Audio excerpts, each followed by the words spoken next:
दोस्तों नमस्कार। आज हम जो ये वाक्य दोष चल रहा है, यानी वाक्य दोष है उनको शुद्ध करना है। आज इसका तीसरा भाग है और इसमें भी हमने 10 वाक्य लिया है। अब इसमें आप ये करेक्ट करिए और देखिए आपके कितने सवाल सही होते हैं। अगर आपके 10 में से 10 सही होते हैं तो आप हिंदी में बहुत ही अच्छी स्थिति में हैं और व्याकरण के नियमों की जानकारी है। तो पेन ले लीजिए, कॉपी ले लीजिए और ये बताइए कमेंट में कि आपके कितने सवाल सही हुए। अब देखिए हम यहाँ करेक्शन करते चलते जा रहे हैं। जैसे पहला सवाल है, आपका भविष्य उज्जवल है। अब इसको ध्यान से पढ़िए, इसमें क्या गलती है व्याकरण के नियम के अनुसार तो आपको पता चल जाएगा। इसको देख भी लिए होंगे। अब देखिए ये इसमें पहले शब्दावली पर ध्यान दीजिए कि इसमें जो उज्जवल शब्दावली है ये गलत लिखा गया है। तो वर्तनी त्रुटि है, क्योंकि उज्जवल में डबल आधा जा रहता है, इस तरह से उज्जवल लिखा जाता है, डबल आधा जा। तो ये वर्तनी सही है और वर्तनी वाले टॉपिक हमने जो पढ़ाया है उसमें भी ये शब्द बताए थे।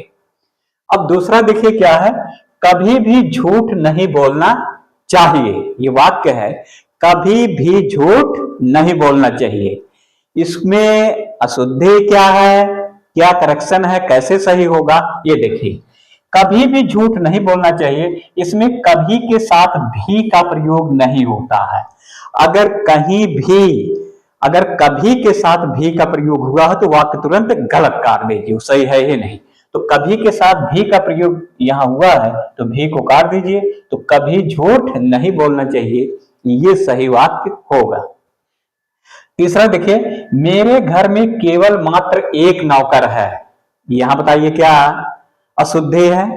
मेरे घर में केवल मात्र एक नौकर है।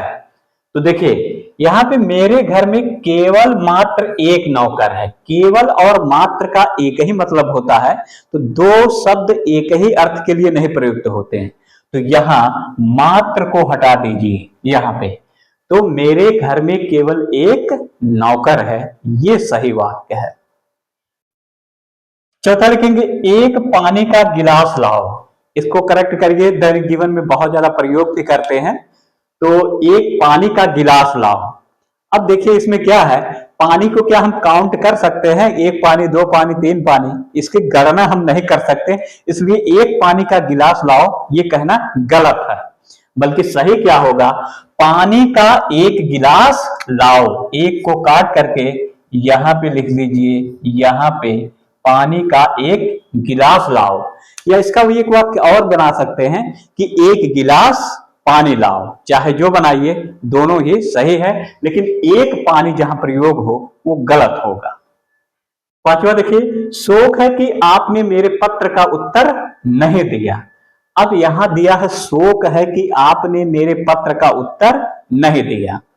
अब देखिए शोक वहां होता है जहां बहुत भारी क्षति होती है, किसी की मृत्यु हो जाए और बड़ी दुर्घटना हो जाए, वहां शोक का प्रयोग किया जाता है। कोई शोक मना रहा होता है तो शोक नहीं, पत्र का जवाब दिए तो इसमें बहुत दुखी होने वाली बात नहीं है। तो यहाँ पे शोक नहीं बल्कि इसके स्थान पे क्या होना चाहिए, खेद है। खेद है कि आपने मेरे पत्र का उत्तर नहीं दिया, ये वाक्य सही होगा। छठा लेंगे, रविवार के दिन छुट्टी रहती है। रविवार को भाई अवकाश रहता है, तो इसको करेक्ट करिए, रविवार के दिन छुट्टी रहती है। इसमें देखिए यहां रविवार खुद ही एक दिन है और यहां दिन का प्रयोग किया गया है, तो यहां दोहरा दिन आ गया, तो दोहरा करना ये ठीक नहीं है। तो लिखेंगे रविवार को छुट्टी रहती है। ये दोनों हटा करके रविवार को छुट्टी रहती है, ये सही वाक्य होगा। सातवां देखिए, शेर को देखकर उसका प्राण सूख गया। इस वाक्य को करेक्ट करिए और बहुत ही इसमें व्याकरण का नियम लगेगा और व्याकरण का नियम के अनुसार इसमें ध्यान रखिएगा। इसमें जो आप वचन पढ़ते हैं उसी के अनुसार इसका परिवर्तन हुआ और इसी में अशुद्धि है। और पीसीएस मुख्य परीक्षा में ये सवाल आ भी चुका है। तो बड़ी बड़ी परीक्षाओं में ऐसे सवाल आते हैं कि आपको देखने में सही लगता है लेकिन वास्तव में उसमें करेक्शन रहते हैं, कुछ गलतियां रहती है। देखिए शेर को देखकर उसके प्राण सूख गए। अब देखिए प्राण जो है ये है बहुवचन, वह वचन है, तो अब देखिए उसका का बहुवचन क्या होगा, उसके होगा यहां पे, तो यहां पे पहली बात ये प्रयोग करेंगे उसके। और गया का बहुवचन क्या होगा, गए, यानी दो करेक्शन यहां पर होगा। तो सही वाक्य बनेगा शेर को देखकर उसके प्राण सूख गए, ये सही वाक्य है। आठवां लेते हैं, इतनी आलस्यता ठीक नहीं। भाई ठंडी का दिन है, आलस्य सबको लगती है और लोग कहते भी कि इतनी आलस्यता ठीक नहीं, लेकिन ये वाक्य हिंदी वर्तनी की दृष्टि से, हिंदी व्याकरण की दृष्टि से अशुद्ध है। तो आप ही बताइए कि ये कैसे सही होगा। इतनी आलस्यता ठीक नहीं, देखिए आलस्यता कोई शब्द नहीं होता, ये शब्द ही अपने आप में गलत है। आलस्यता के स्थान पे क्या होना चाहिए, आलस्य सही शब्द होता है। आलस्य मतलब इतनी आलस्य ठीक नहीं, ये सही वाक्य है। नवा लेंगे, यह काम आप पर निर्भर करता है। यह काम आप पर निर्भर करता है, तो इसमें देखिए अधिक पद दोष है।